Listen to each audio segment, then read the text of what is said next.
Who we dealing with today? My name is Gardinia Griffin. Tell us a bit about yourself, Miss Griffin. I just turned 41 in October 14th. I have a twin brother. He's deceased. My immediate family is deceased. My twin died at 216. My dad left me at 18. My mom left me at 19. My oldest brother left me at 20. Where did you grow up at? I grew up in Castle Point, Moline Acres. What schools did you go to? I went to Riverview Middle, Riverview High, 6th grade center. Did you graduate? Yes, I did.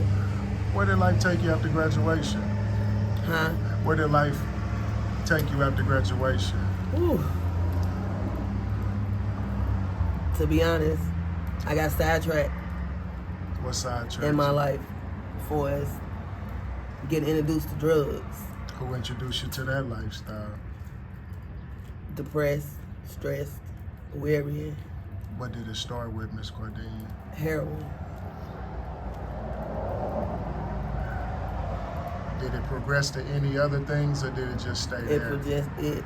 I went to doing heroin, and about 4-5 years later, I went to doing cocaine, and I'm still getting high. And it's a fight, and it's a struggle, but at the end of the day, I'm ready to quit. You know, Have you tried to get sober? Have you tried to go to I done treatment? been sober, I done been to treatments, but I really wasn't ready at that time. But now, I'm ready 100%. Because it's like, I got 5 grandbabies. One just died, and I got 2 children. And I'm all they got, you know. And I'm not doing it for them. I'm not doing it for nobody. I'm doing it for me. Because I'm at the point in the stage of my life where I'm sick and tired of being sick and tired of the same shit over and over. It's just the same day, different shit. You know. What's your relationship like with your family?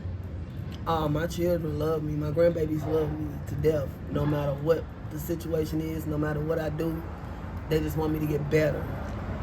And I promise myself that, and I promise them that. What are some of the morals and ethics? What are the things that were instilled in you as a young person growing up by your parents? I've always had my mom and dad in my life, in the same home, raised together, all the way up until the day they died. We all was together. I had a pretty decent childhood. I got pregnant at 15 with my daughter. I had her at 16 and waited 8 years to have another one. And I got a little boy. He just turned 17 in August. My daughter will be 25 in December. How was it growing up as a single mom, like a teenage mom at that? Like, what was that hard. experience like? It was hard, but at the end of the day, I had my mom, I had my family. And my mom was sincere with it, you know. She held me down, she made sure I was okay, you know, as being a mother and her being a grandmother. You know, she was very strict, you know, but it didn't come from being grown or being fast. It's just something that happened, you know. And everything happens for a reason. God makes no mistakes, you know. Did you attend church growing up? Yes, I did. What church did you go to? Ooh, I don't even remember the name of it, but it's right there off of Kings Highway and Thackeray. That's where my mom used to go. That's where we went. And I just started going back to church about a month ago, and I've been going every Sunday. What made you start going back? Just something different, and just start back doing things that I used to do, you know. Start getting back used to the things that I was doing before I started being in this lifestyle and doing the things that I do, you know. How many years have you dedicated to this current lifestyle that you live 17 in? of the damnness. And it been happy times, it been bad times. But this ain't nothing that I wish on my worst enemy. You know what I'm saying? Because it ain't nothing that I choose to do. It's something that I was basically pressured into doing, you know. Because motherfuckers they see me in a vulnerable stage of my life. And motherfuckers took advantage of it. You know what I'm saying? So if I could turn back the hands of times and do it again, I'd do it over. but I won't do the same thing that I'm doing now. Have you seen the city change over the years from a young lady growing up to a grown woman? What changes have you seen that make you take a double take like, wow, I can't believe this is going on? The generations right now today, it's nothing like it was when I was growing up. It's nothing. We didn't have no guns. We wasn't out here shooting each other. If we fight or we get into it, we gonna fist fight and we gonna go home and eat some ice cream and cookies and overlook it. You know what I'm saying? It ain't no beef here, beef there. You know, it done changed a lot. And it starts at home. You know, these kids, I ain't got no perfect kids, you know what I'm saying? But my children, I think I did a pretty damn good job on raising them. I know I did because my daughter, she's doing damn good. She's married. She have 5 babies. And my son live with her right now. But I see my kids. I see my grandbabies. I spend time with them. I don't neglect them because of the drugs. I have, but I haven't neglected them. But I did stop going to see them for weeks at a time because I was so caught up on getting high and didn't want them to see me this way. You know what I'm saying?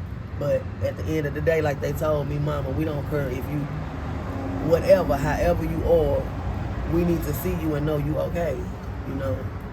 And that's love. And that's something that a lot of kids out here don't have. How does having that support from your immediates, how does that make you feel? It makes me feel good. It makes me know that I do have somebody out here that still love me no matter what I'm doing. No matter what I'm doing. That's the only family I got left besides my cousin Michelle. Otherwise, like I say, my immediate family is, they resting. If you could turn back the hands of time in your lifetime, Miss Gardinia, and go back to a young Miss Gardinia knowing what you know today, what would you tell her? What would you do differently?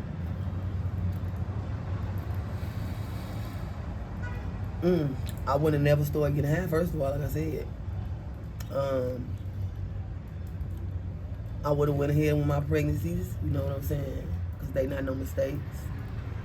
I mean, it ain't too much that I would have turned back and redid again, you know what I'm saying? Because you got one life to live and enjoy it to the fullest.